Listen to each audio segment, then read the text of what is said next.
Naruto's best battle proves the series should have ended much earlier. While Naruto is full of epic battles, one of the most memorable ones is the confrontation between Naruto and Pain in the ruins of the destroyed Konohagakure village. That fight is so good and rewarding in terms of overall storytelling that the actual final battle of the series, the huge Fourth Shinobi World War, feels like a drag, proving that the manga should have ended much earlier. War and conflict are major themes in Naruto, with the main characters all having their personal ideas about how peaceful coexistence can be achieved.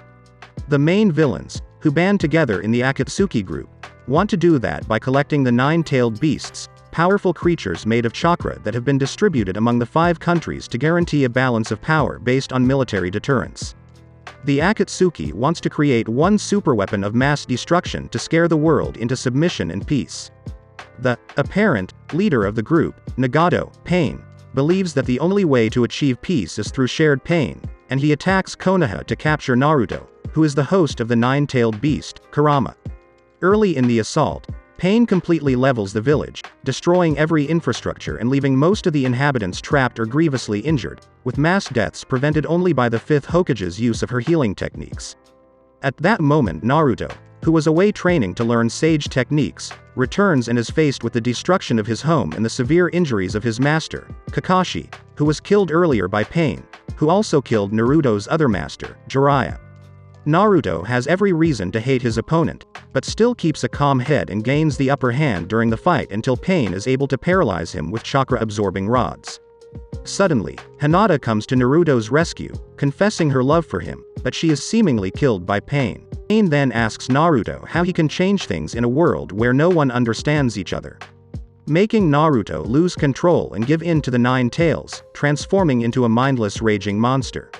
Naruto's frustration is not just physical. While the apparently evil Pain had a plan to deal with the hatred in the world, Naruto did not.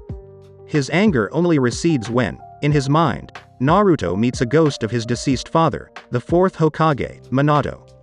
Considering that the loss of his parents was the event that defined Naruto's life, that meeting feels like the culmination of the character's growth, who is finally able to move past the pain and loneliness of being an orphan. Minato eases Naruto's fear that he cannot change the world. Surely enough, Naruto regains his senses and defeats Pain, but that's only a consequence of his ability to let go of the pain that has accompanied him until that moment. When Naruto confronts Pain's real body, Nagato, their conversation could be the perfect ending for the series, as the battle between the two becomes a confrontation of ideals. Naruto's refusal to kill Nagato represents his will to break the cycle, and Nagato sacrifices his life to resurrect everyone who died in his attack.